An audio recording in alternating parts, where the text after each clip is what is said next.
Now, let's start. We're a few minutes past 2. I wanted to introduce myself. My name is Kristin Ness. I'm representing Design and Architecture Norway, and I'm here as a partner from the NEB-STAR project, one of the new European Bauhaus Lighthouses. I will take you through the conversation today. We have both physical and digital participants. That means that not everyone will be able to see each other, but the ones digitally will be able to ask questions, and we will have some moderation for that part. Practical, we have a film team. That means that we will also be recording, so that everyone here present knows that we will record the conversations, and we will also share it afterwards, so that people will be able to learn from what we have been discussing after this present moment. I will shortly present what we're going to do. This event is part of the new European Bauhaus Festival. It's a satellite event. That means that we could have organized it in Norway or Denmark as well, but we chose to hold it here as a hybrid event. We have chosen the topic, the power of narratives. So we will talk a lot about storytelling and the common principles that are leading our lighthouse projects. This conversation, I would also like to add that it's part of a series of events that's called the Northern NEB Lights, and we will give a short introduction to that part as well. Okay. I wanted to set us off with a quote today. The time has passed when a few influential people could gather in a room to decide what a city would be. Instead, a city's future is determined by hundreds of actions taken daily by thousands of people based on what they believe about the city's future and their role in it. This is a personal quote. I really like it because it holds a lot of different perspectives. And I would also like to add that this quote is actually from the 1980s. So even though it refers to something that's quite present, I would say that is as present today as it was then. We have organized these talks that's all about what the new European Bauhaus is in the Nordics. And I have a couple of colleagues that will join me in giving some background of these talks. But as some kind of an umbrella, we are focusing on the learning processes from the different lighthouse projects connected to the Nordic region, and also both to share knowledge, to share what we learned, but also to figure out what we could push further and what could be developed further into new projects or taken into new collaborations. So the New European Bauhaus is for someone called the soul of the European Green Deal, and I believe that the New European Bauhaus principles have different meanings and awake different perspectives for each individual working with them, because that's some of the points, right? That they are appealing to the individuals working with this. And for the ones maybe not in this room, but maybe joining digitally, I just wanted to just quickly go through what the NEB-values and the NEB principles are. They are the common umbrella is focusing on the beauty and the inclusiveness and the sustainability, and how these values and principles can move us towards how would we put it? We would put it like, some would focus on the climate transition. Others would maybe focus on the urban transition that we are facing. I also wanted to pinpoint the principles focusing on process. So in addition to the values, we also have the focus on the participatory process. We have the focus on the multi-level engagement, and we also have the transdisciplinary approach. So a quick go through for the ones that's not so familiar with this. And the team from the different Lighthouse projects gathered here today had a couple of workshops last year discussing these themes, what this meant. And maybe, Francesco, would you like to join me and saying some words about what you were discussing? Thank you, Christian. Is this working? Yes. My name is Francesco Camilli. I'm a researcher at NTNU and collaborating with the NEB-STAR project. I will just say a few words on how this Northern NEB Light initiative started. NEB-STAR has a commitment for a Nordic outreach and also European outreach. So we wanted to discuss how the implementation of the NEB values and principles in the Nordics, if there was any kind of common grounds that we could recognize. So we started a conversation together with DESIRE and also that is here, and Doga in the beginning of 2023, and this at the beginning led to a first workshop where we gathered together NEB-STAR, DESIRE, and Bauhaus of the Seas to have a common conversation on these values. We had the workshop divided in two parts. In the first part, we just discussed the values, aesthetics, inclusivity, and sustainability, and how the three Lighthouse projects interpret these values from a Nordic perspective. And then a second part where we went through maybe possible contradictions, how to make this discussion around the values really actionable, and how this could really be implemented in a proper way. We had a few topics that emerged that are strengths of the Nordic. On the Nordic context, let's say how consensus is generated, how the public sector in the Nordic is strong, the prosperity and the consciousness of that, and the environmental consciousness of the Nordic area, where the contact with nature is very important, the importance of public art, and what we wanted to do is that, yes, we discussed among us Nordics, but then us, and also, as you may have noticed, I'm not Nordic myself, but this is how we want, these projects want to reach out. This is why we wanted to have this event here in Brussels, because we also think it's valuable to have a discussion about these in a bigger context, where we can have a feedback on what are our reflections. And we hope that today this will be a good occasion. As Christine mentioned, there were two other online workshops later this winter and spring, and I guess we will have also a few words on those. Thank you. Yes. Maybe also you want to... Yeah, because we've had a couple of workshops leading on to this, and I was hoping that Åsa from the DESIRE project would give us a couple of words about the first one. So this is a recap. So I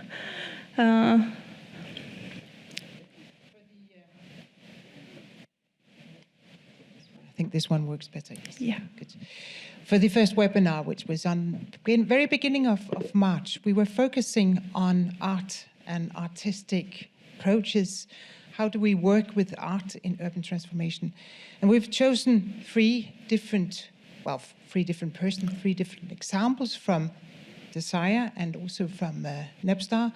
And then, unfortunately, we couldn't make it for BUS, but then we chose another new European Lighthouse project. Well, it's not a Lighthouse project, but it's a new European Bauhaus project called Palimpsest. And each of these three projects presented their specific approach on how do we work with art in our different activities. And at that time, we also chose to not just do presentations, but also to do a very small and and also interactive dialogue between the three participants. So we called it a NEB saloon, where the different participants were questioning each other and also reacting based on curiosity on what they have heard and how what they have heard would sort of connect with their own activities. And later on, we open up for the larger audience. I think we had a very, very good interactive discussions about, well, I can't sort of come up with a short description of the content because it was very much in the being. But Helene, you were one of the presenters, and it was really, I think we all felt it was a very good 90 minutes to start the day on in the morning, so you get inspiration for what you're working with on your daily work. But that was the first of the two webinars. It was. And then we actually, one of the last things we discussed in that workshop was how the public sector could support different artistic or creative incentives and the challenges you could face if you would like to implement something in a city, for instance, and debating the challenges you could have based on how the institutions are working in different countries. And that was quite a good warm-up for the next workshop, because in that one we had a conversation about different partnership models and also different models for how you work together in achieving and focusing on these different values. So we had, should I say something, or would you like to present it? Yeah, you can. Yeah. So we talked about place-based social entrepreneurship. We talked about private-public partnership models, and we also got a presentation focusing on citizen dialogues in urban development projects. We talked about trust and the different levels of trust that we can both achieve and also that could be a challenge in some situations. The dilemmas you could actually have when in some cases you would like to invite people into the conversation. In other situations, maybe you would not like to invite people, and that could also be a challenge. And we also talked about there was a word being used that's all about the energy lanes. And that's all about how people and what kind of resources you have, and whether if the people with the energy disappear, what happens then? Because in the end, it's all about people's motivations and the energy they put into these projects and initiatives, right? So we ended that conversation pointing to trust and how that was different, that could be different between the different countries, and that we could have one view on these things in the Nordics. Maybe we have quite the same. It's still an ongoing conversation. And it's not maybe a direct lead, but it's still maybe something we are entering today, as this today will be our third activity this spring. And we've chosen the topic, calling it the power of narratives, basically. So to kickstart that conversation, we have asked two presenters to give an introduction to the project.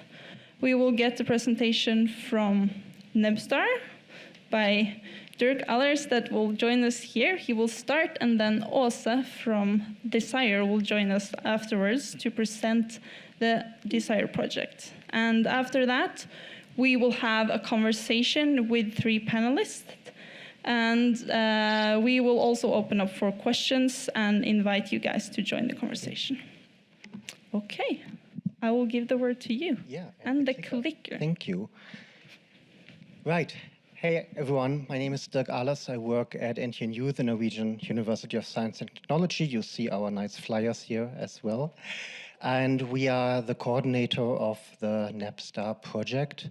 That means we are just one of quite a lot of organizations within that project that are working on it. And I want to show today just a little bit of what that project means for the cities and the other partners we work with, and I'm just going to show a few examples mostly of what we've been doing and what the partners have been working on. That's not a good noise. Click on the, the green one. Oh, the one that's taped off is the one I should print. Right, this very quickly is the overall structure of the project. So in NEB-STAR, we have the city of Stavanger as the main city where a lot of the activities are taking place. And we have two other cities. We have Utrecht and Prague as so-called twinning cities to already have this European outreach and this European exchange built in. So it's a way to also test solutions, to have dialogues, to be able to reach within the project structures already into other countries, into Europe, apart from a lot of the work that's then happening as part of other outreach or in the local city. And what we are doing in Stavanger is we have two test beds that are very different. One is an existing historic built area in the city center. Another one is kind of a brownfield development. I show some pictures of this afterwards.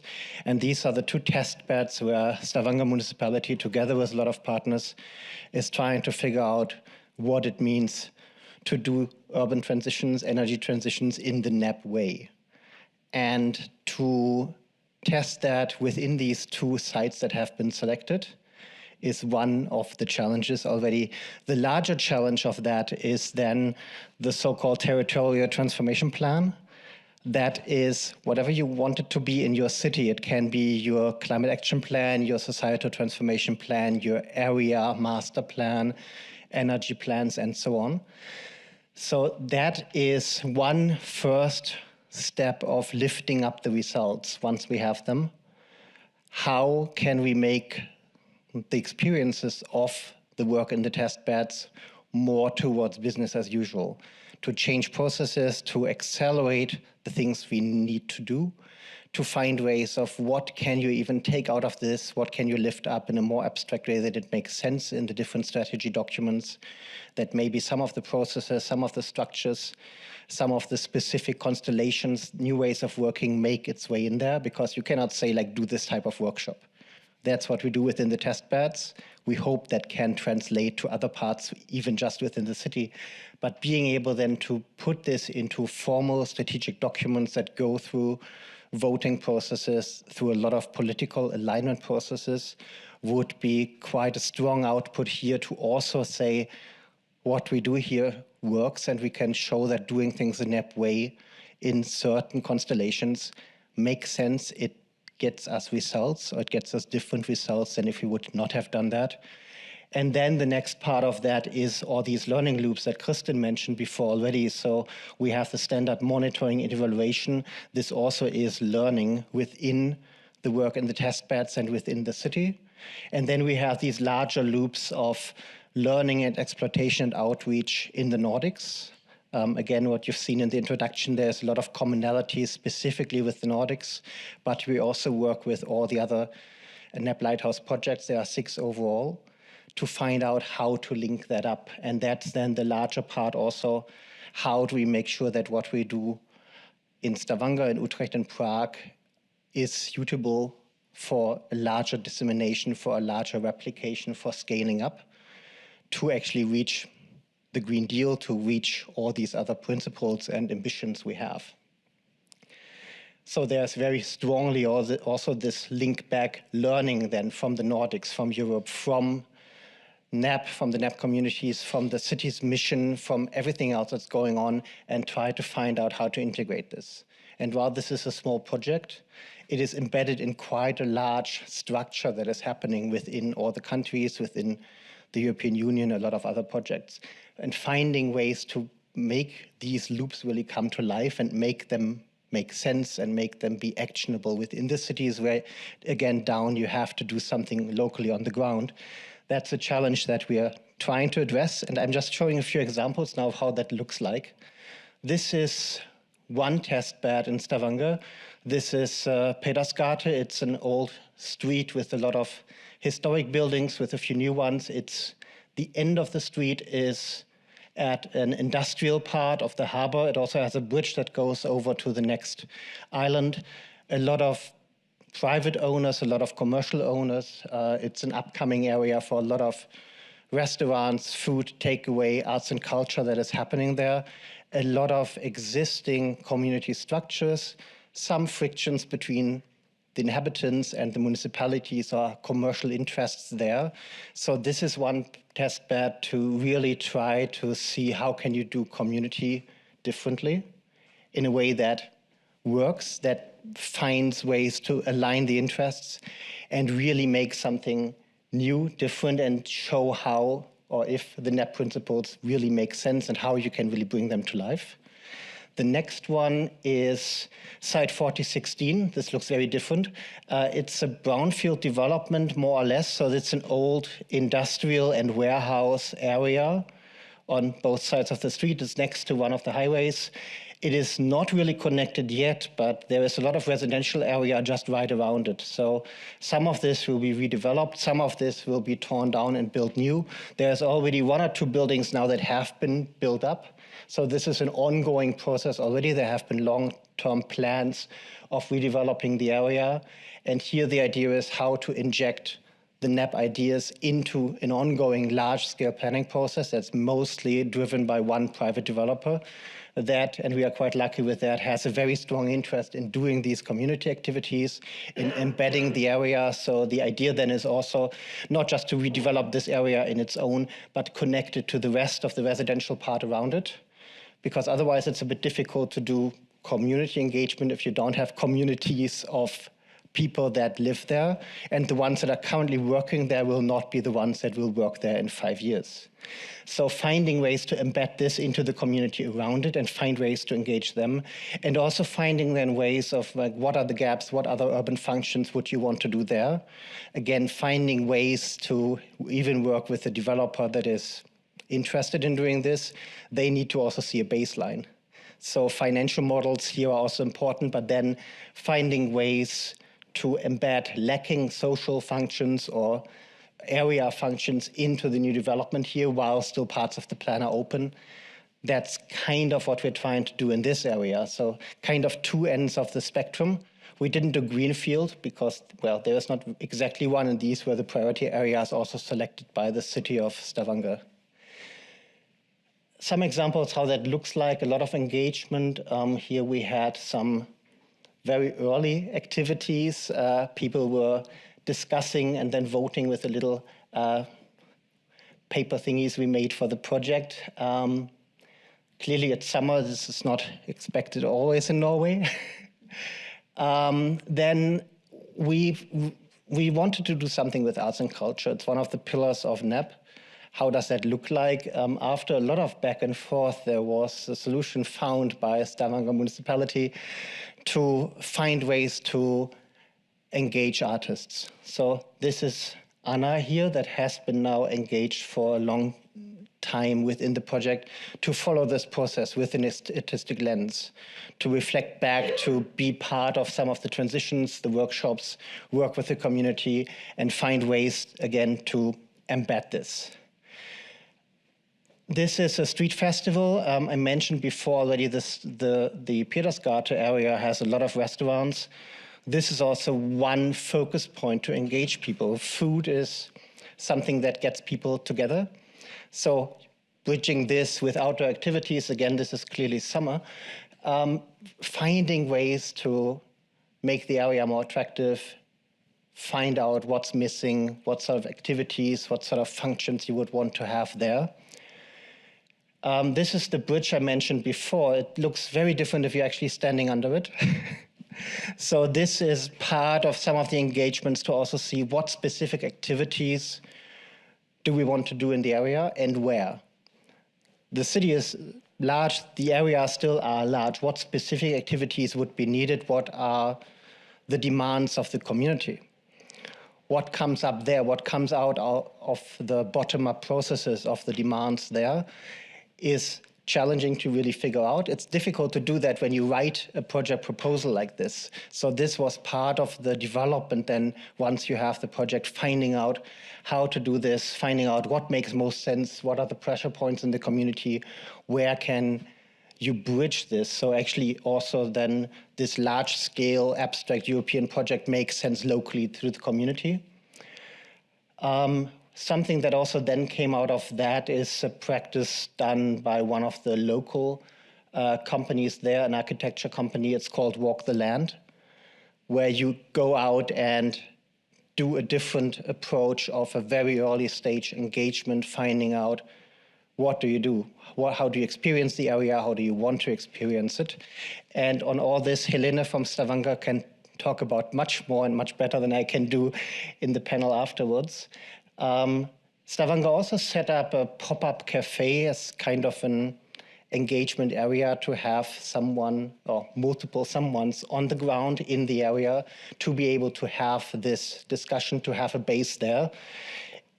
A very nice place. Since the place is a bit short on space, people have also been sitting outside and used this as one way to work with temporary spaces, with temporarily free space there, and again, find ways that you can embed this stronger into the community.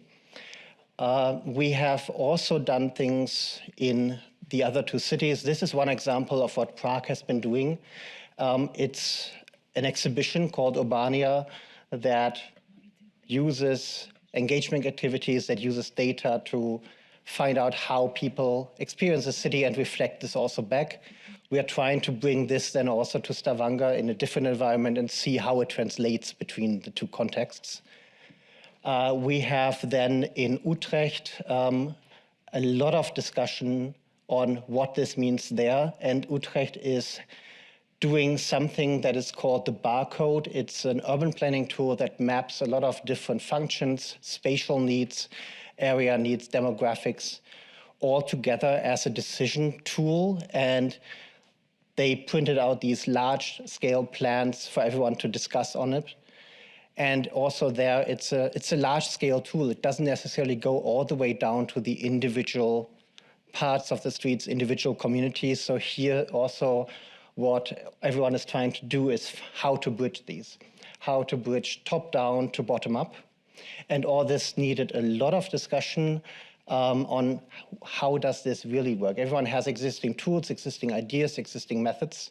Finding ways to integrate them needs really a lot of dialogue, a lot of discussion, really also a lot of hands-on testing. A lot of these activities sounded quite nice until you start doing them. On the other hand, also a lot of activities only started once you had this work of going to the sites, having the workshops really on site and being able to work there.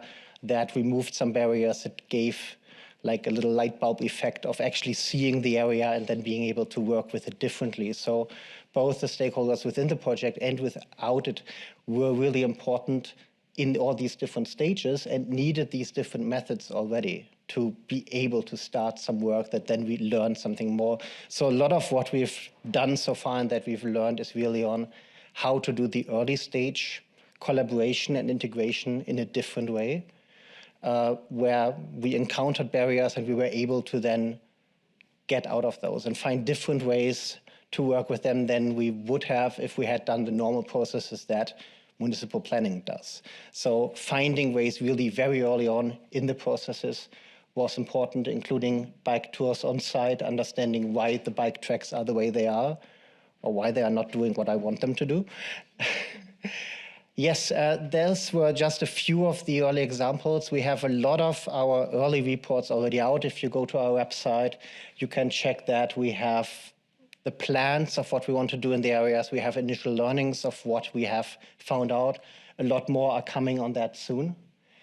And then Kristin already had it on the slide before.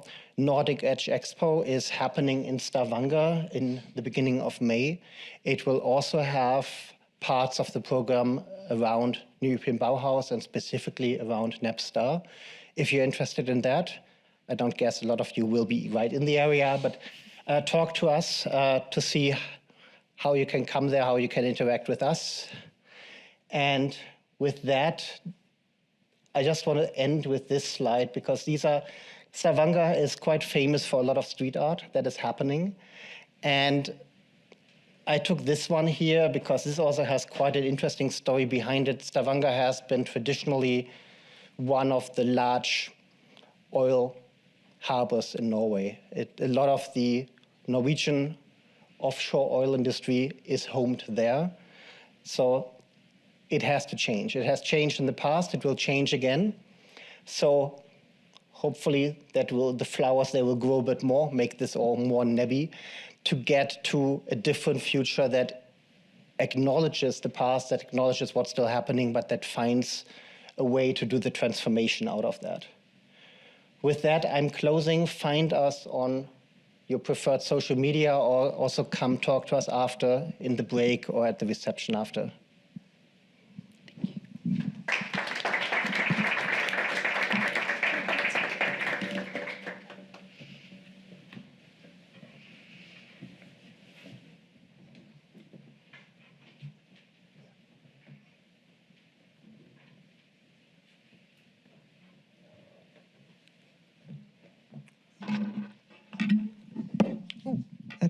That's the one that works. It's always interesting if it works. So far, so good. Well, I've been looking forward to this event and to explain you about, not about so much about desire, but more about how we're working with narratives, because that was one thing that that was a sort of kind of, okay, I didn't know that, because you, Kristin, you mentioned to me that you felt that we were very strong with our narrative. And while you're working in the engine room inside a project, it doesn't seem like this, because there are a lot of things going on behind the surface that makes it not necessarily very strong. But seen from the outside, it might be strong narratives that we're working with. And then I've been looking into what is the narrative that we have, because we do have narratives and we are working with narratives. And here you could speak about different types of narratives. First of all, we have the narrative of the DESIRE project, which is linked very closely to designing the irresistible circular society. This is the title of our project, the full title. And then we also have narratives of the 8 sites. We are very different from NEB-STAR, not just 2 sites. We have 8 sites all over Europe. And then we're also working with the narrative of our common future, because right now we're talking into what is coming beyond desire. What will be the next? Where do we see the potentials? What are the good narratives for what comes out of it? And how can these narratives shape the transformative changes that we aim for? The overall narrative, the narrative of desire, is about delivering a new vision for the built environment. And we're talking about the irresistible circular society.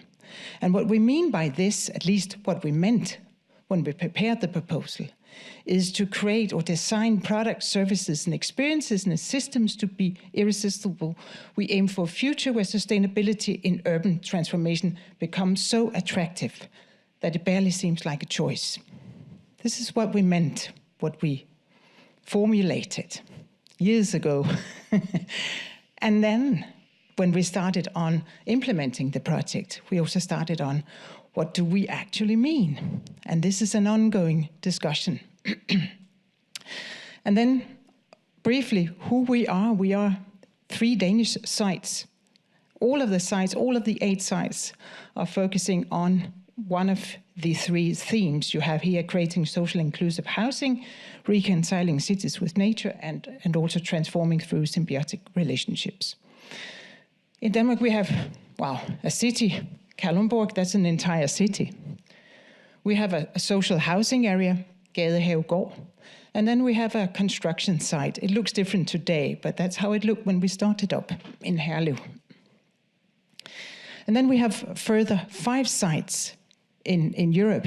We have in Riga also a social housing area involving the municipality. In Milan, we have the Mind district, which is the old World exhibition from 2015 that is becoming transformed right now. In Turin, we have a farmhouse that is being used for educational purposes. In Ljubljana, in Slovenia, we have a big city center that is experiencing really difficult times with heating because it's too warm during the summertime. So they want to transform this part into a more attractive, a more irresistible place to be.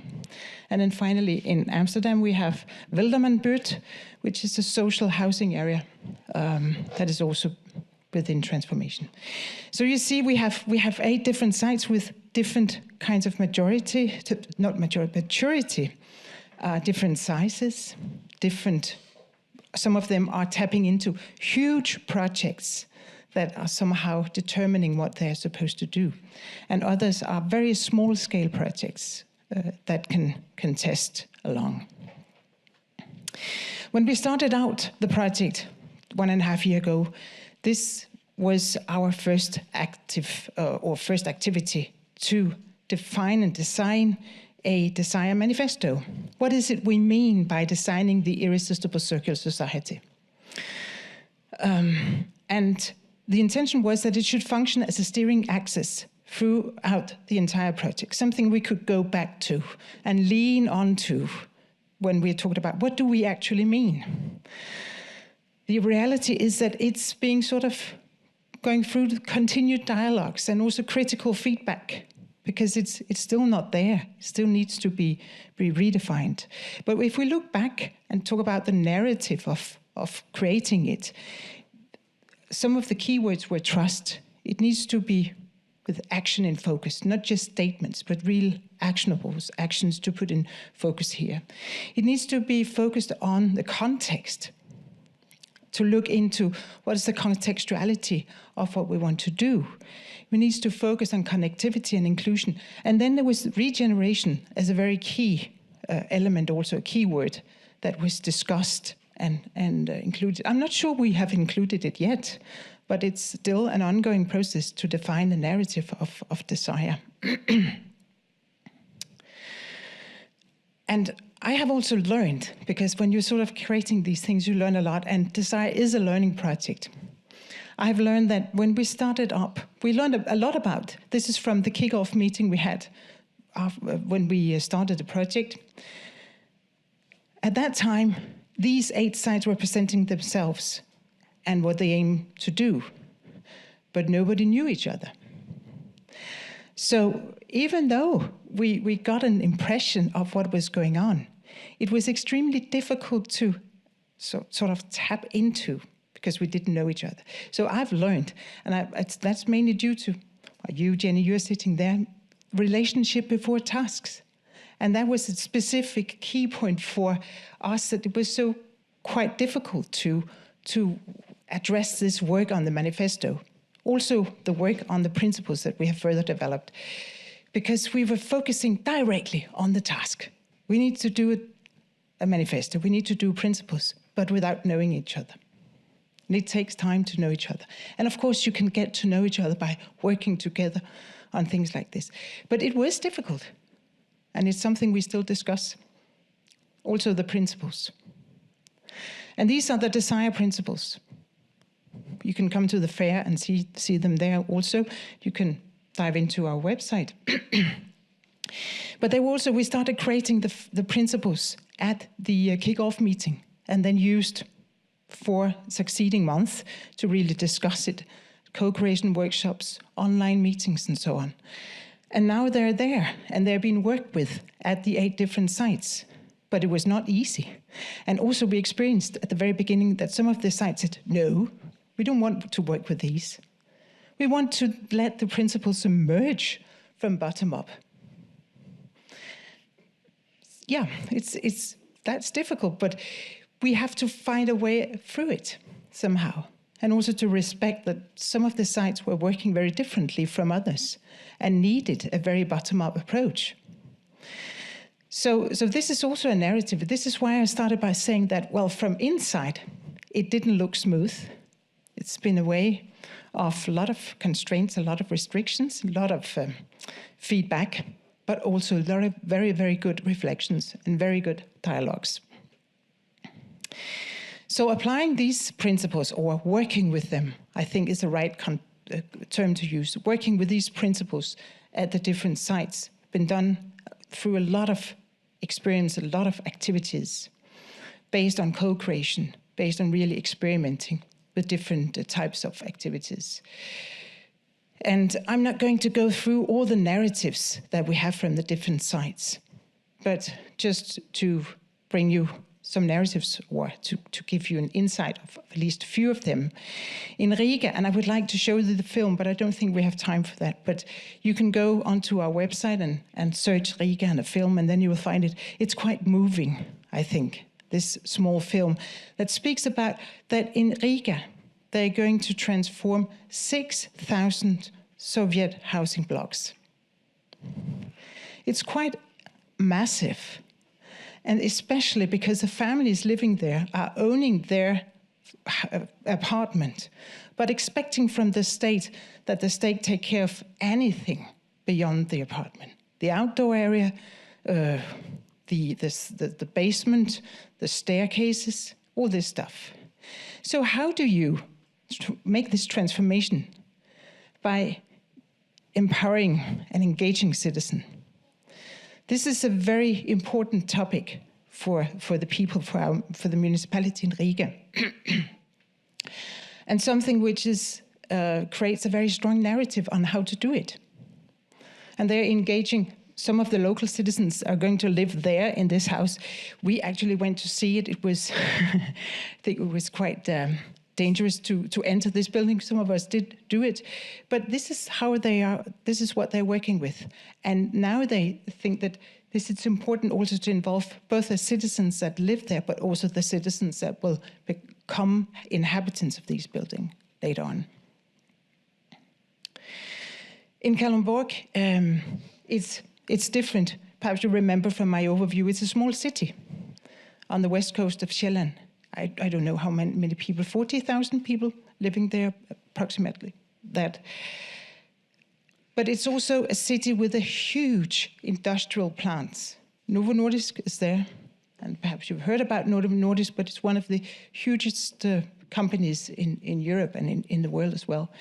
They are producing in Kalundborg, and they also deciding, sort of, together with the municipality, what is going on here.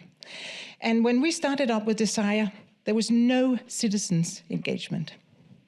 So whenever you wanted urban transformation there, what you wanted to do was being dealt with by the municipality together with the industry somehow. But it was also in the interest of the industry to turn Kalundborg into a city where people wanted to live, to work, to stay. And in order to support this movement, or also in addition to this, they wanted to have educational institutions where students come, stay, later on work in the city, and keep living there. So there was an interest, but none of the citizens were engaged there. But through DESIRE, we have been working with really starting up a citizen engagement by the contextuality that I pointed at, we discussed at the very beginning, being true to what the place is, what it was, and what it could be, and involving some of our partners with key competences and skills. And I'm again referring to you, Jenny, from Really Regenerative Center that took on the task to put this forward into something where you today have a very active community engaging in how could Kalundborg look. I think this is a very strong narrative from their point that they have created, or they haven't, well, they have started working on transforming Kalundborg into something which is different from what it was. And this is what you see at this image. They're testing with transporting small trees. How would it look if we place these trees here, or there, or somewhere else? Because these citizens who are living in the city know about the city and what is working well and what could be improved. So they have the basic knowledge about it. They also have the basic interest in transforming their city into an attractive city. In Ljubljana, it's engaging with business, that is, and also academia, that is their focus. They have been focusing on reconciling cities with nature, to really introduce more trees in their area, but doing it through a bottom-up process again, involving businesses and academia in defining what should be the right approach there. And now turning back to Denmark, in Herlev, we have been working with arts and artistic sensories, and how you can see art not just as a product, but also a process that makes us sense and experience the place we live in a different way. And here you see, this is how the construction site looks today. The social houses have already been, or almost been built, and the artists are using this droplet as the place for their activities. It's artists in residences that are activating both the workers working on these buildings, but also the local inhabitants and institutions in the area to sense the place. How was it? How is it today? How are the different elements of the place? And how can we understand the place differently? Okay, thank you, Eiliott. And in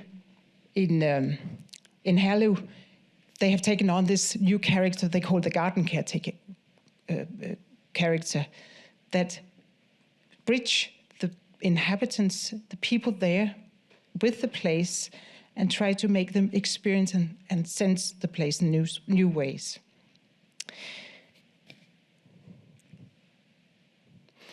Gadehavgård is one of the social housing areas. Their narratives is about how do you engage with young citizens if you want to change the outdoor area. And these young citizens you see here was actually the one who won the prize of the most interesting outdoor area perspective, or what they would like the outdoor area to look like.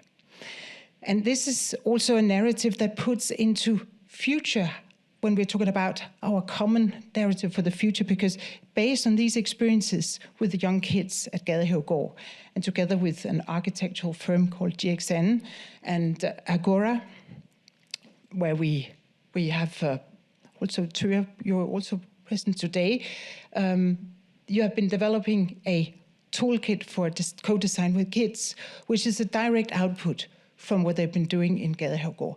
So this is also a narrative about how you can test and work together with kids to point to something that can be used in the future.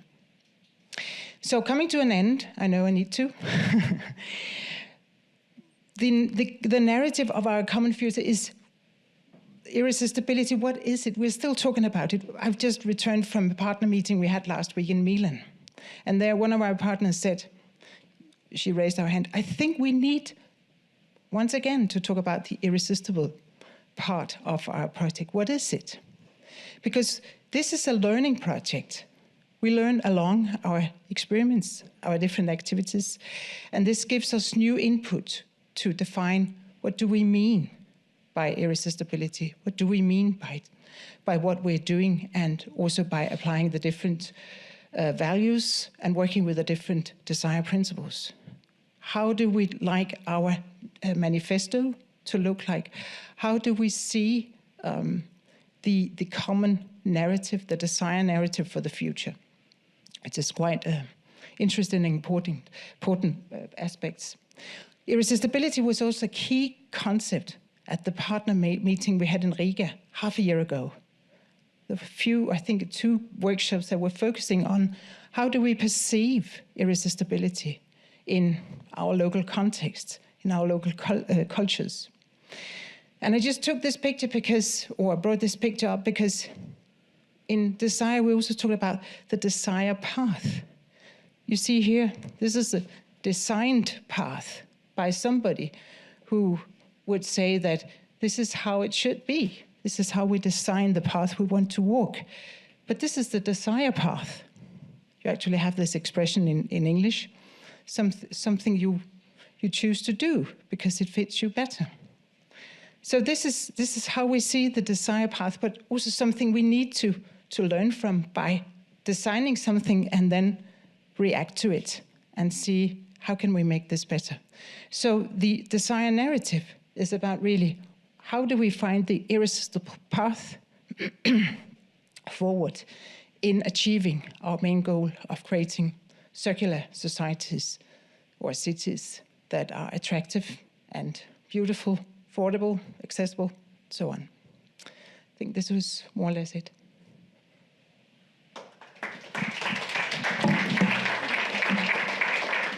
Whoa. I'm not going to fall. That would be unfortunate. Thank you, Åsa. Okay, now we've gotten a couple of presentations and some perspectives. The next half hour we will spend having a conversation. And I would like to introduce Helene, Eiliott, and Torben.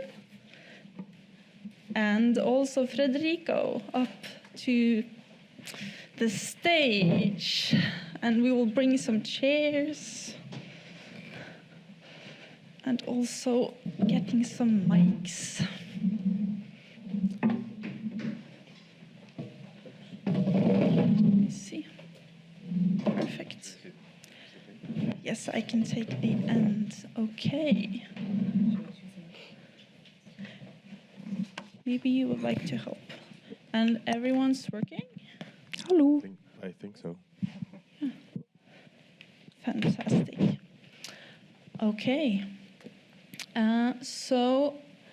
And maybe we'll give Dirk a couple of seconds to maybe turn the background off. I guess you might want this background. We can have, or that one. That would be perfect. Okay. In this panel, we have Helene and Torben and Frederico joining us from 3 different lighthouse projects. And first of all, I would like you guys to introduce yourself. And maybe should start with you, Frederico. Yeah. And maybe you would give us a little bit context from your project as well, because that hasn't been introduced yet. So hello, everyone. I'm Frederico Duarte. So I'm from Lisbon in Portugal. And I am currently the communication coordinator of the Bauhaus of the Sea Sails. So which usually the official name of the consortium and project is Bauhaus of the Sea Sails. We kind of call it Bauhaus of the Seas. The acronym is BOSS, but we never call it BOSS. Just so you know. So the Bauhaus of the Sea Sails project is a consortium of 18 institutions across 7 main sites.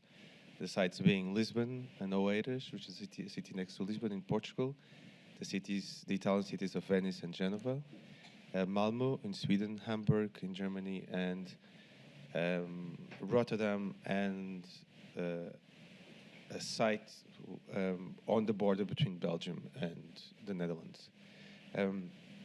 What is this lighthouse project started from a vision that a group of experts created in 2020, shortly, only a few weeks after President von der Leyen presented the State of the Union speech and first spoke about an European Bauhaus.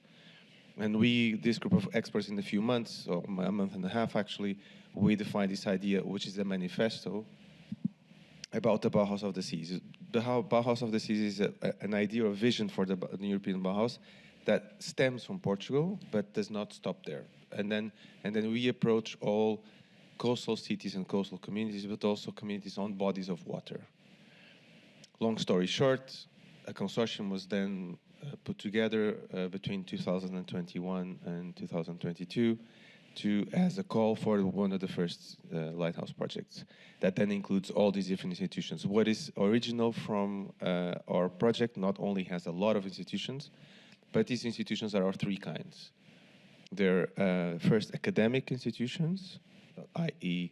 universities and technical institutes, such as where I'm based at the Instituto Superior Técnico, which is the largest engineering school in Portugal, which is also part of the University of Lisbon.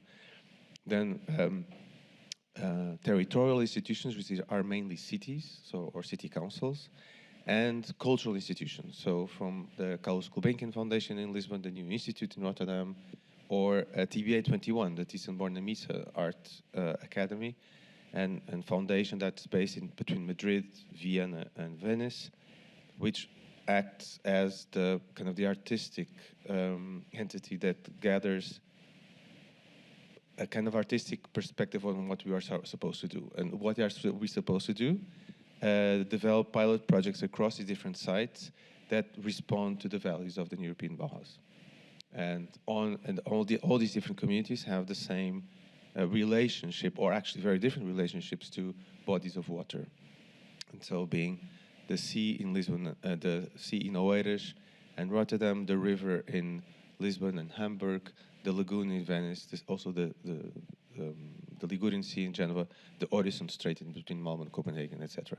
So, and now we are on a part of the project that we are actually implementing, starting to implement the pilot projects. Sorry, long answer. Thank you.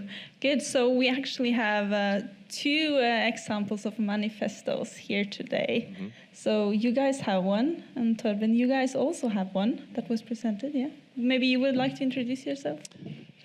Thank you, I will. The manifesto was introduced by my colleague also just a few minutes ago. Yeah, my name is Torben. I'm on a daily basis CEO of Blocks Up in Copenhagen, which is a co-working space for people working with urban transformation in general. What's also one of the initiating partners behind, just like you, the thrill of listening to Ursula von der Leyen's State of the Union back in 2020. I think it was in September. The vision that was raised there.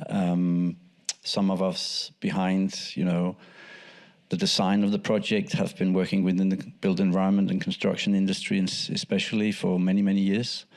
And no one of us in the room saw or have ever before seen a project, so to speak, insisting on integrating sustainability, inclusion, and aesthetics.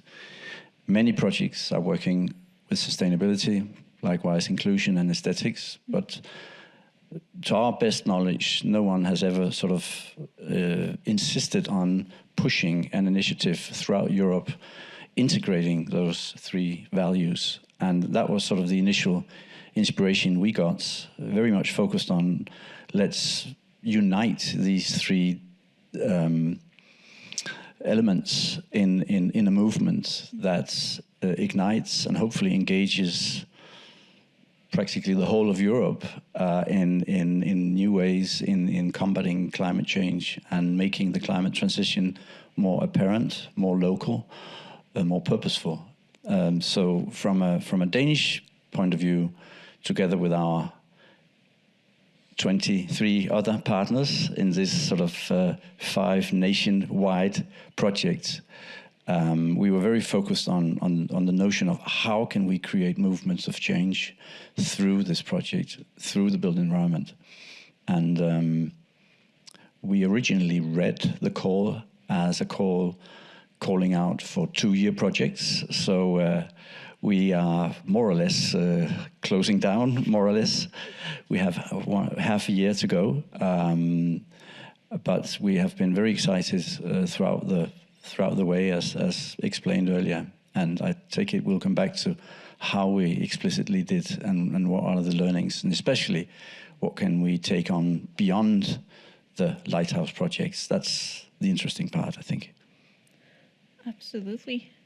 And Helena, the last introduction. Yes. Yeah.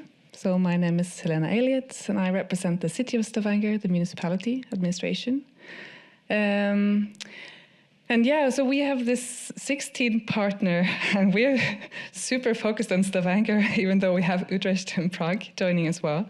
But also really, I think Ursula von der Leyen's and EU's initiative really hit the nail on its head when it comes to the eagerness of transition and really finding new ways to change and adapt to the Green Deal.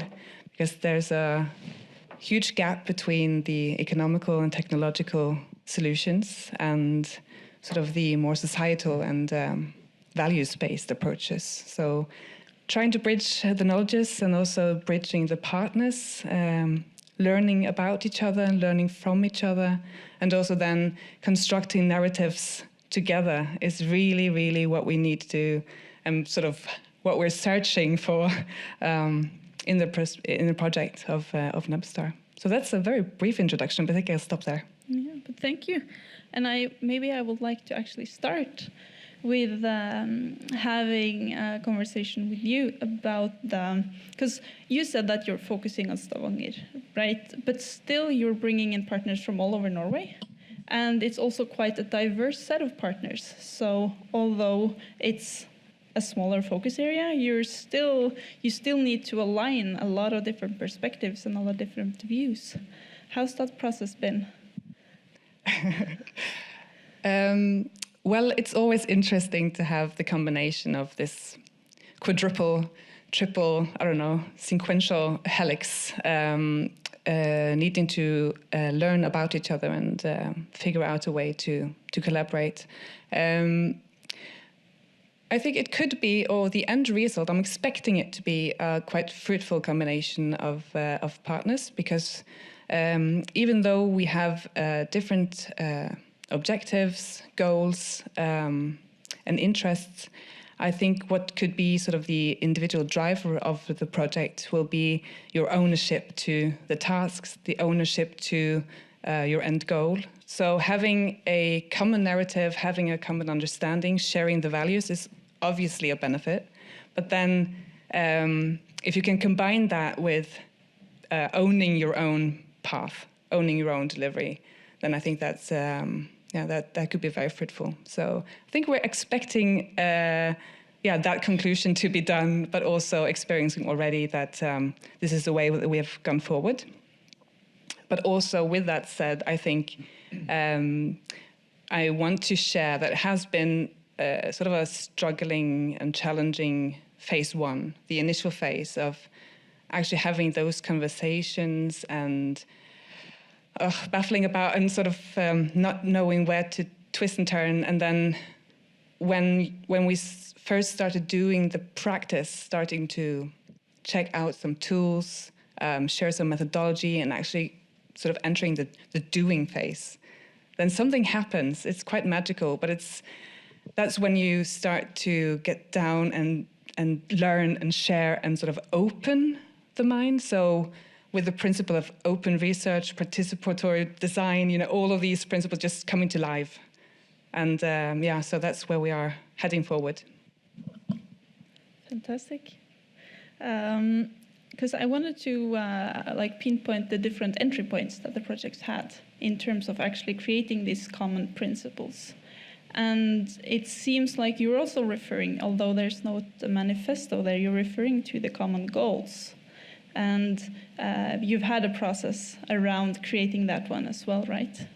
So then my next discussion would be how the daily process, in your daily work, in the daily work of the projects, how is the narratives or the stories or the common goals, how is that visible or how is that present, would you guys say? And I don't know who would like to start. I could start. I think I love it when you say it's been difficult in phase one. Just wait till you get to phase two. So entering, and also maybe if I may just tap on what you talk about ownership. And I think that's been quite important for us, and it's been quite sort of a. It needs time to define what is meant by ownership also. I think in the beginning we created quite deliberately, because we are this many partners in the consortium. Imagine 24 partners turning up to a partner meeting, and each organization has 2 or 3 colleagues on board. So it's sort of a crowded room of maybe 50 people that has to discuss, debate, and decide on some overall principles. That is why we thought we would create and start out the project with creating a manifesto, which is a kind of a strategy, but something that you can look at and relate to and adhere to, but not necessarily agreeing with in every detail. And I think going back to ownership, what our learning, we've had many learnings, I would say, but the notion of ownership can also be translated into the notion of having things making sense at a local level. So how can you respect the context at each individual site? How can you make sure that what you are doing, what you're trying to achieve, the way you're creating change makes sense for the people involved at the local site?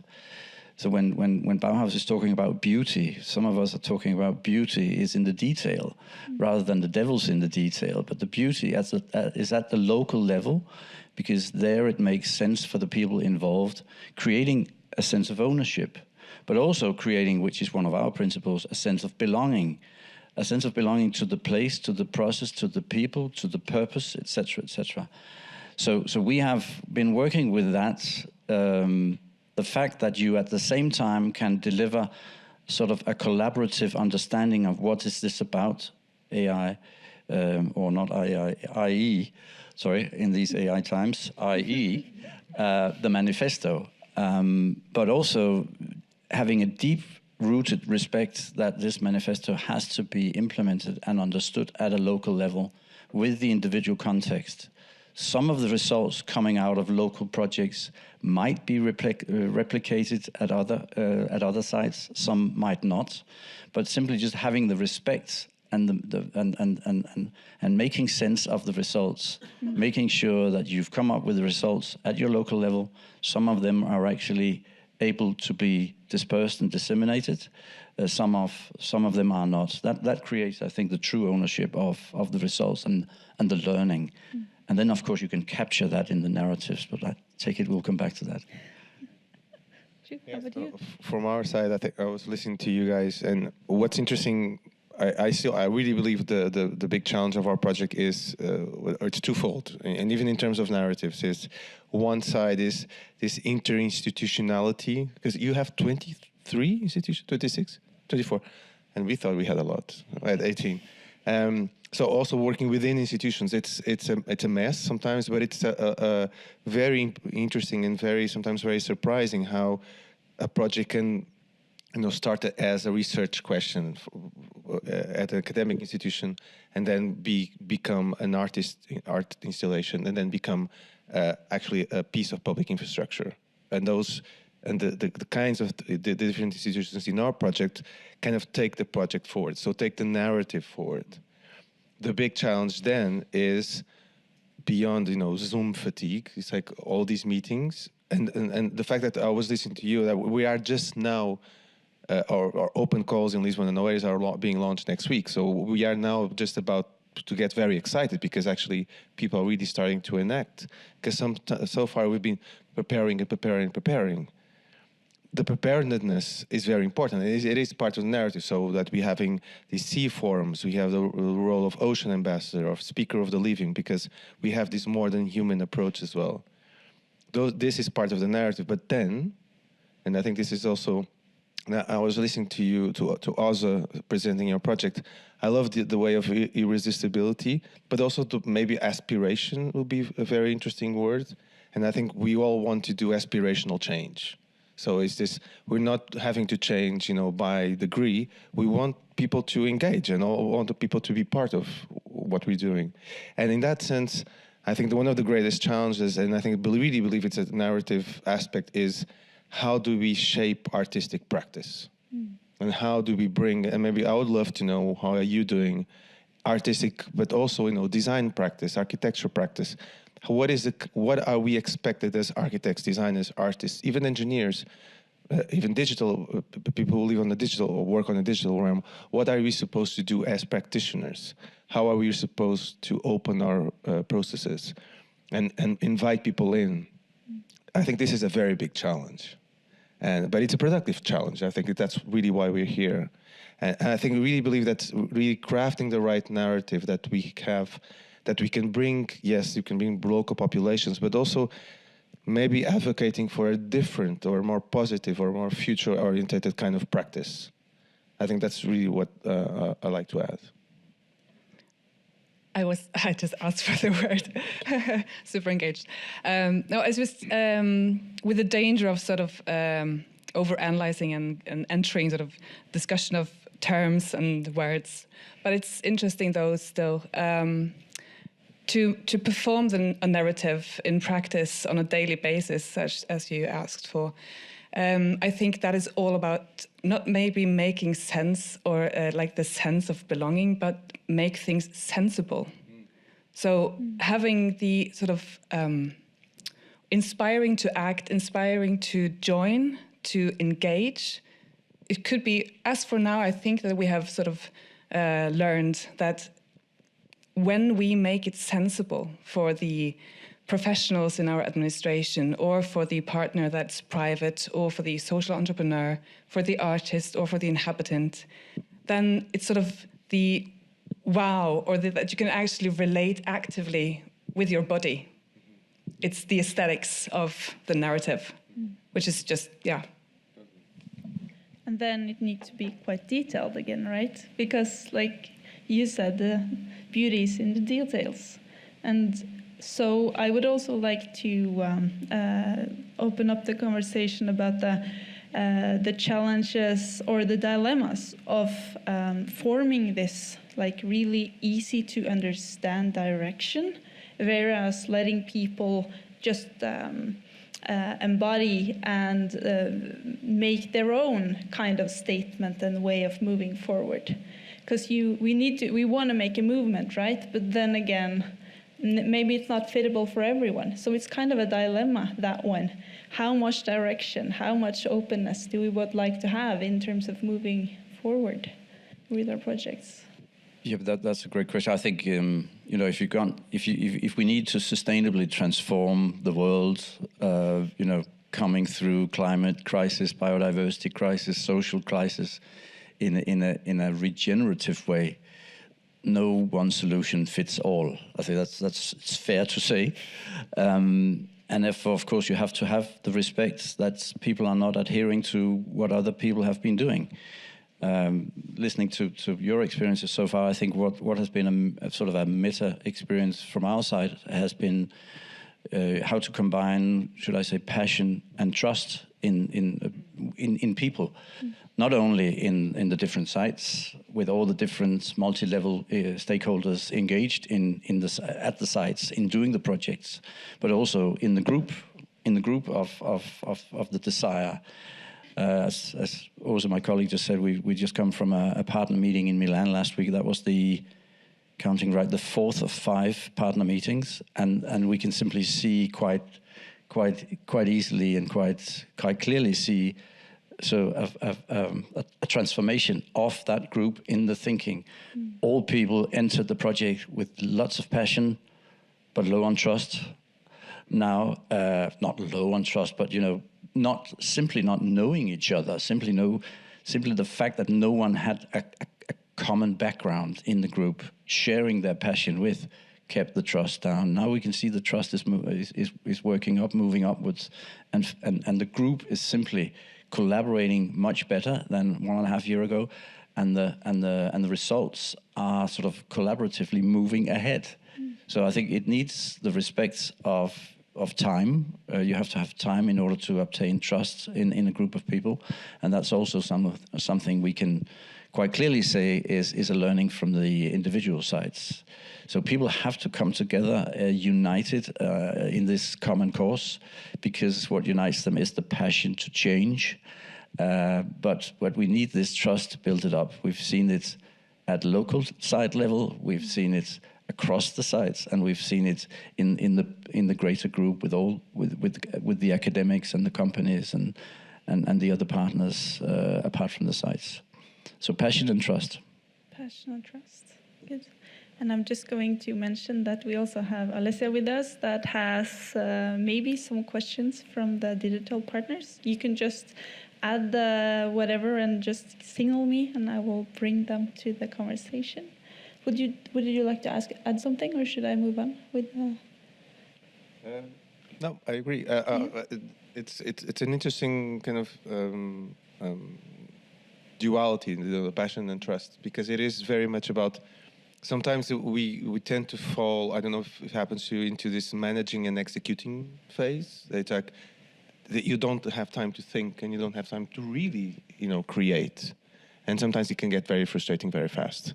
So, and we've been like, even this week we were discussing that we need to, have like a, like an aperitivo kind of meeting, even though we're on Zoom again.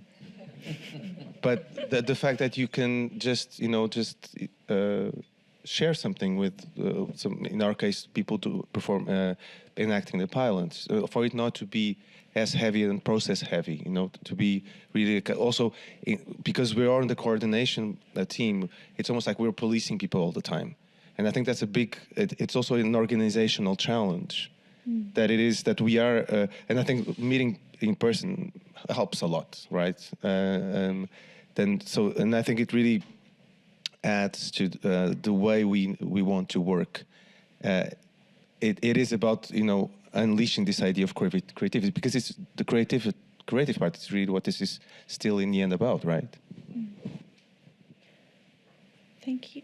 And because I know that I also, maybe before we add one, I would just also like to challenge you on whether it's been difficult or challenging to also be present in the work that's not so visible. Because I know that we've had that discussion in the NEB-STAR project, that there's a lot of results that's not easy to communicate, but it's really important. Like, we know that building belonging, you've already talked about it, that's really important in this situations, and especially people's connections to place, but then the measurement or the ability we have to actually show the results of that, it's almost impossible in some situations, right? Has that been, has it been difficult, or is it like, do we have some ways of creating the narratives that can actually communicate those kind of results? I know that you guys are doing these conversations, these videos, for instance. So you kind of need to think outside of the box when you're communicating also, I believe. Sure, I mean, I'm glad that you bring that up, because we're launching the first episode of our video series today here in Brussels. Woo. So when you were discussing with Andrea and Hugo the communication part, and I'm the communication coordinator, it's like, oh, let's have a podcast. And we're like, okay, so and then we're having a meeting with partners in Oeiras, and one of the partners said, oh, but we should have subtitles in the podcast for local people who don't understand English. And we're like, subtitles on a podcast? That doesn't make sense. But if you do the podcast as a video, then of course you can have subtitles in all the 7 languages of the project. So that's exactly that we would decide to do. So we have a 2-part or 2-season video series that we teamed up with Canal 180, which is a Portuguese-based but European-wide cultural platform, which have to have a long experience in doing cultural-wide projects around music, human rights, and culture. And so we're doing two seasons. One about the drops, which is the typology of pilot projects, and the first one premieres today. We have Nuno Jardim Nunes, who's the head PI, so it's our coordinator, and Klaas Koutenbauer from the New Institute in Rotterdam, talking about multi-species assemblies. And that was shot last summer or last September. And then we have 8 episodes, and then that premiere from today once a month until November.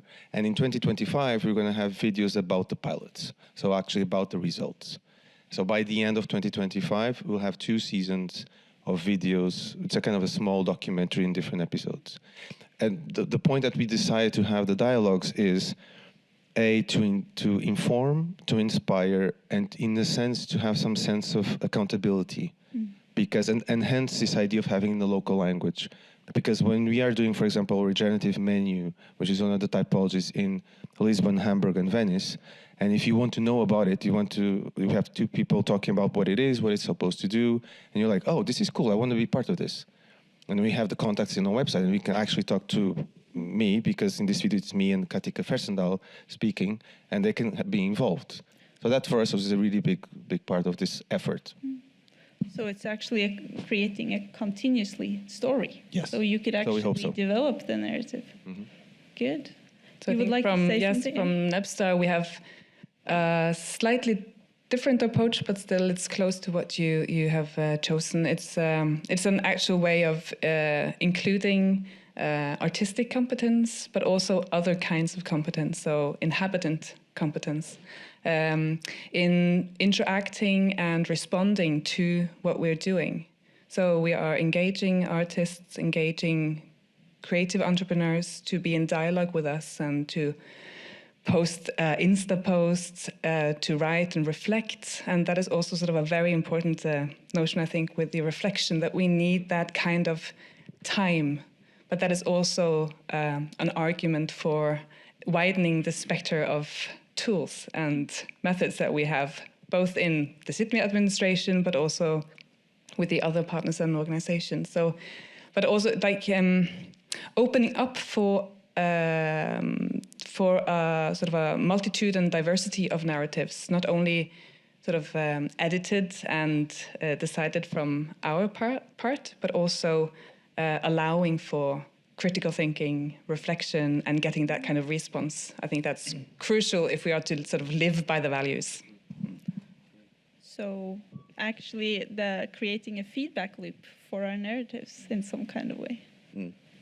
Well, if I should just add and echo, of course, echoing what you were saying, I think it's I think if we look across the 8 projects and the 8 sites in the DESIRE project, I think there's one common denominator, that's people engaged in those completely different individual projects will at the end of the day learn the importance of what could be phrased as listening to a place in new ways. And that is a fundamental new way of dealing with projects within the construction industry, the built environment in general, etc., etc.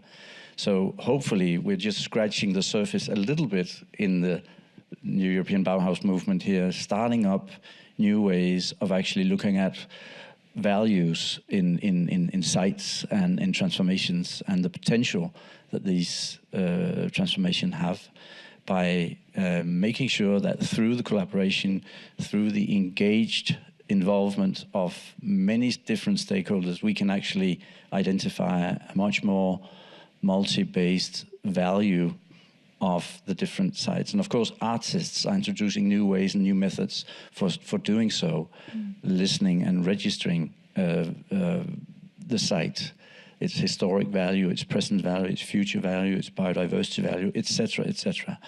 And we've had a couple of projects which have really, really tapped into that, also showed examples, especially from Helene in Denmark. And I think the learning there is sort of transformed into some of the other sites in the project.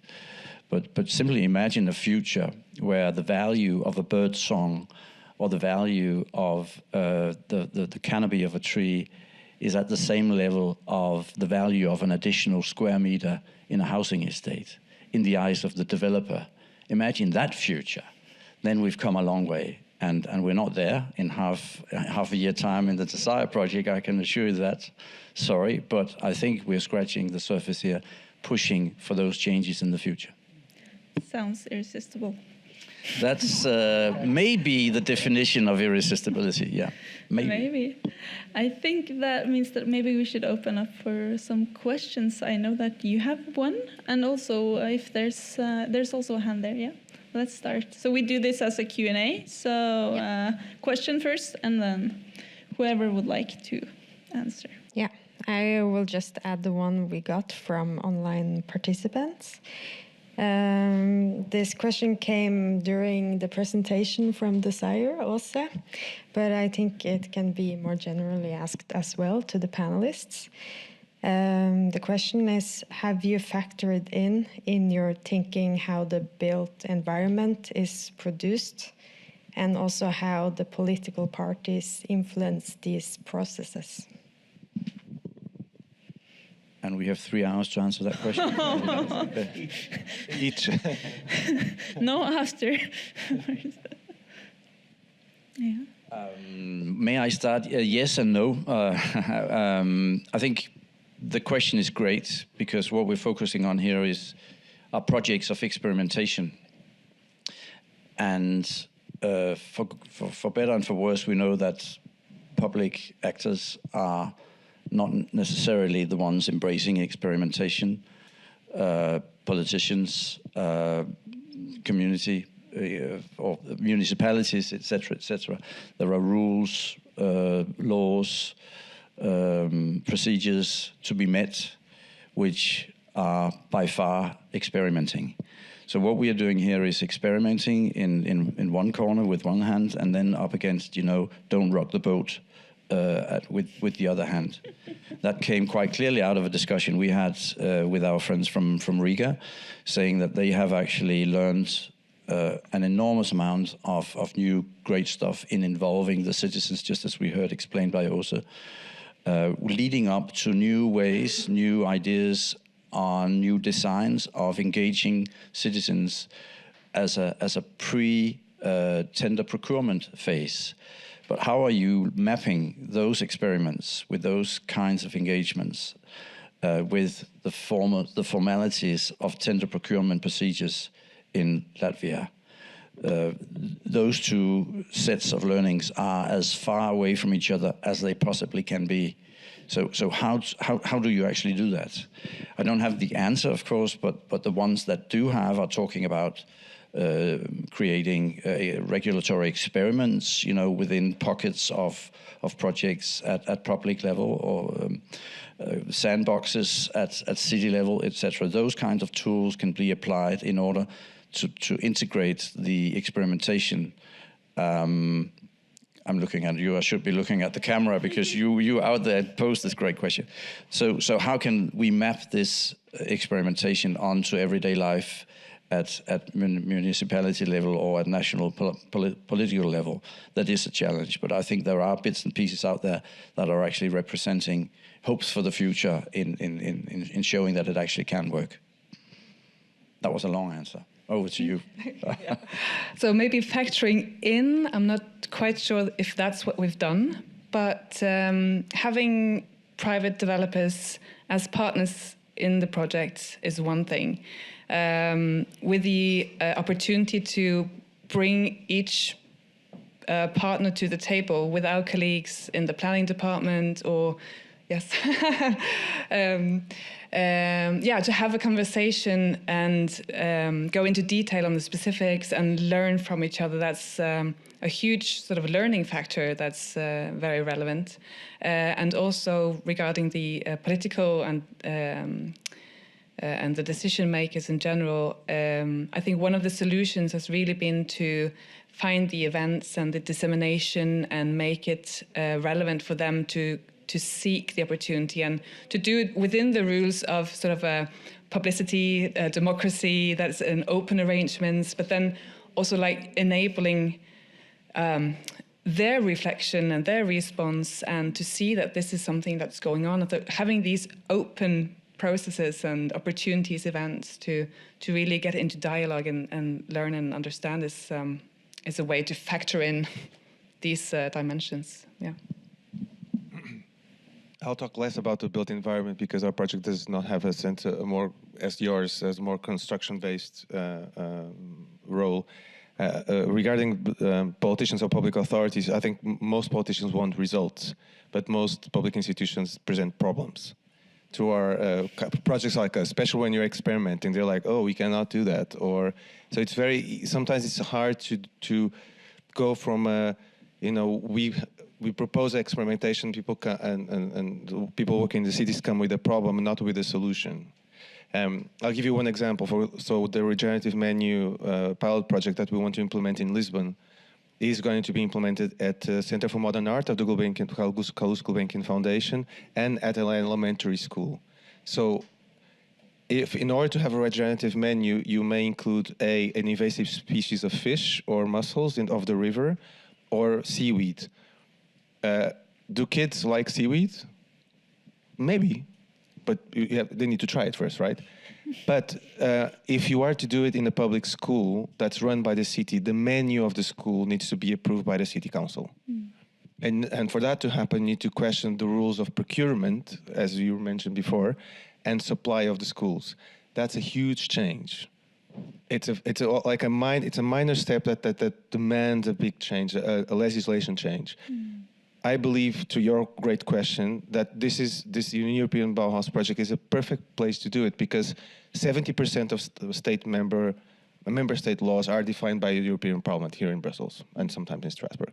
So it's really, those are projects who can show you that you can change with the support of the population's laws that, you know, drive better solutions that are based on experimentations, on risk-taking, etc.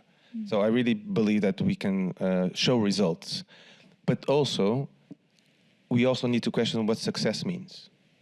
So in all our projects, we're supposed to do something by the end of the 3 years, right? So what is a success? And also what is the short, medium, and long-term success of these projects? And I think I'm looking forward to our discussions about that and how we learned from each example about that. That's a good way to move forward. I know there's one more question, so yeah. Thank you very much for the excellent presentations. Just maybe a different angle, a little bit practical.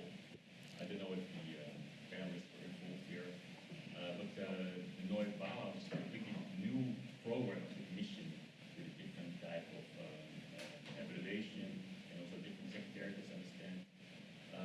Can you tell something about the application process and your experience with it, and also in the way the interaction with the secretariat of the NEB-Bauhaus in terms of administrative aspects?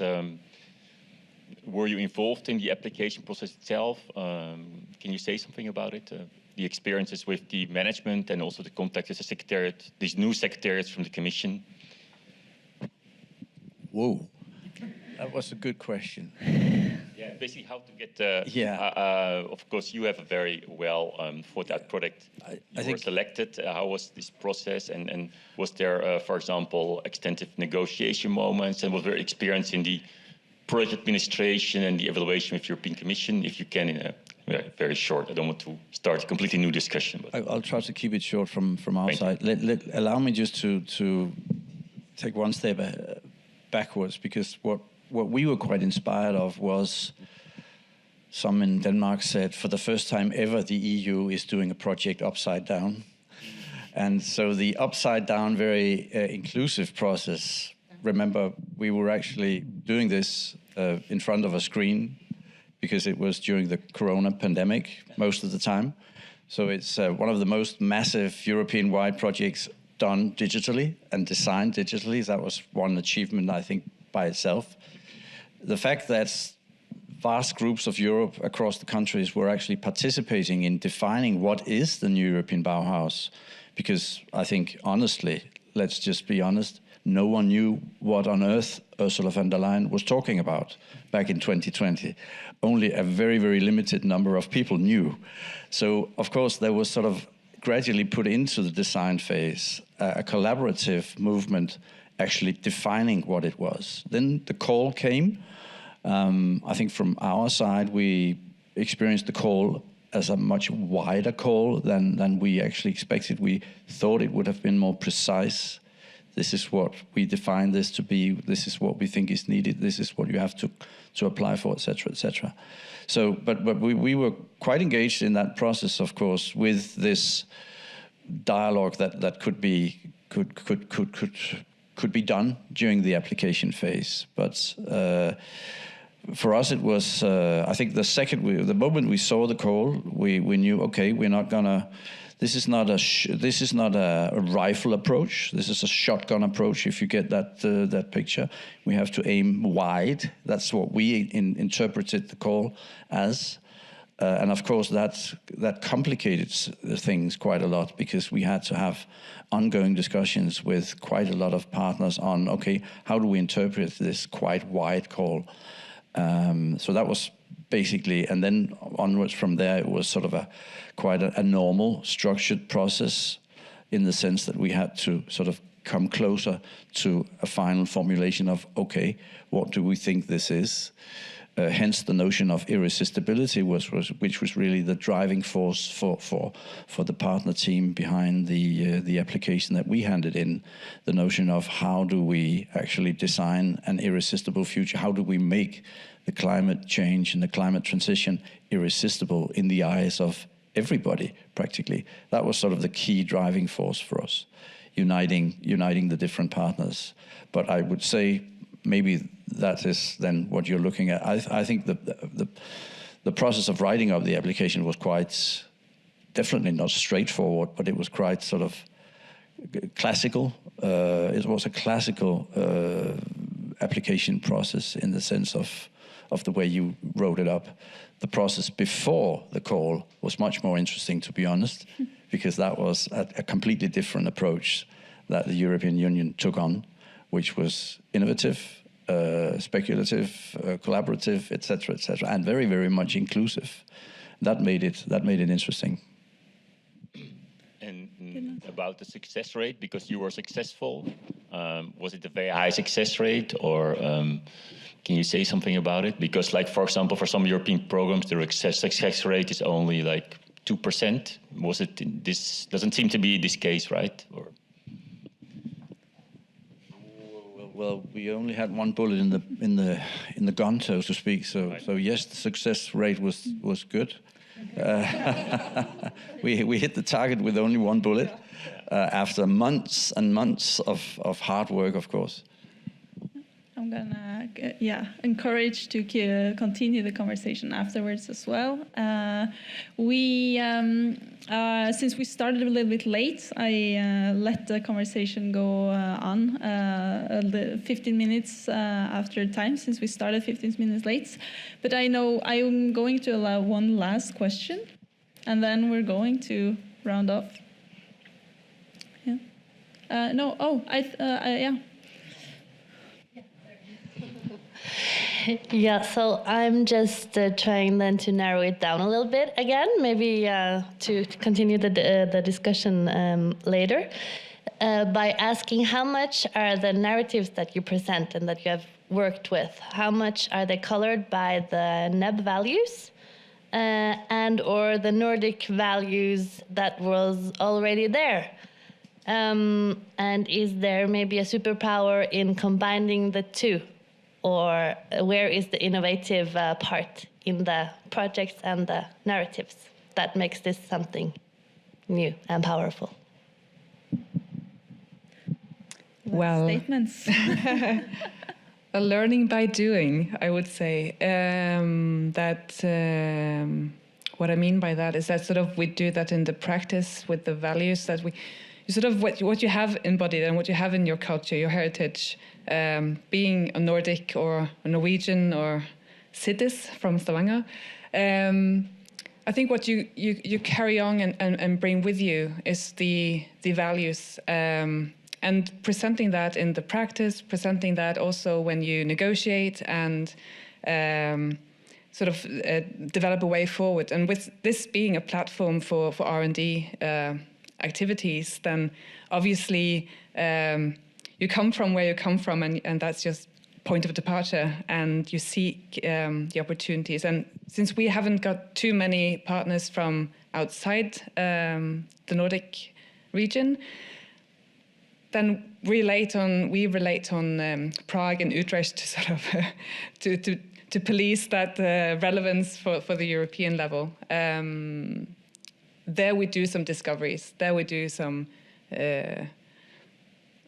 We raise the awareness of maybe not different kind of values, but also maybe different kind of practices. And you see, then you have the devil in the details, obviously, with the administration and barriers for collaborations or other kind of data sets when you develop digital tools. Or yeah, so I'm not sure whether it answers your question, but it's sort of, I think it's kind of very carried along, and the way you represent and present. And I think that we relate quite close to the NEB-values as well. Thank you. Yeah, short answer for me. I think the Nordic part is to be, and I love the fact that these projects today have been presented by a gentleman from Germany, Dirk, and from Italy, Francesco, and you from Portugal. So we talk about the Northern Lights here. That says a little bit about inclusivity. But I think, of course, the Nordic countries in general have a special take on welfare systems and how we create a welfare society that goes quite well, if you ask me, hand in hand with the NEB-values. but it's important to underline that doesn't say that we have all the answers. Of course not. This is a European movement, hopefully a global movement. We can add Nordic perspectives to the agenda, inspired by the rest of Europe. And that is what we are trying to do in the DESIRE project, being a Nordic-led project, but with 5 different countries. So you know, it goes hand in hand with taking on board learnings from outside, being inclusive, transforming that into, coming back to my point earlier, from a local sense making, the beauty in the detail, etc., etc. And that, I think, is a value. And then hopefully we can apply that in the whole of Europe. Thank you. Would like to add something? Same, also short. I was thinking the same way you were saying, because our partner in Scandinavia is Malmö University and the Marine Center in Malmö as well. And Malmö University, the team which is actually in charge of the co-design aspect of the project. It's also composed of someone from Britain, Italy, Brazil, the Netherlands, and then Sweden, which is great, which is actually what... But as you mentioned, the institutional... and the connection, as you guys had also had on her slide, you know, the role of the public state and trust in citizens for our co-design perspective is very important, and you don't find that in the other partners necessarily. So, yes, I think we have all to learn from the Nordics. Absolutely. That's good to hear.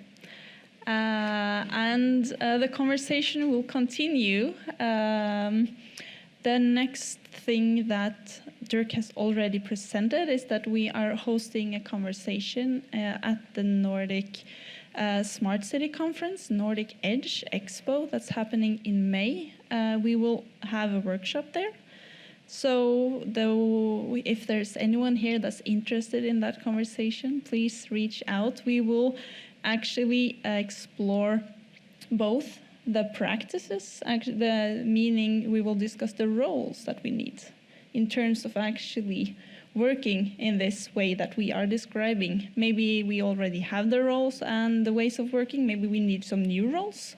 Maybe, and we are also going to dive into the structures that we need. So also it could be policy making, it could be the public structures. So I think that's also going to be an interesting conversation. And as this one and as the last conversation, we will also share the results afterwards. So it's also possible, even though we are not there, to follow it and get in, to connect to what the conversations are all about. That was like a little commercial for that one. Thank you so much for sharing both your thoughts and your visions, and thank you for the presentations and for everyone that joined us here today.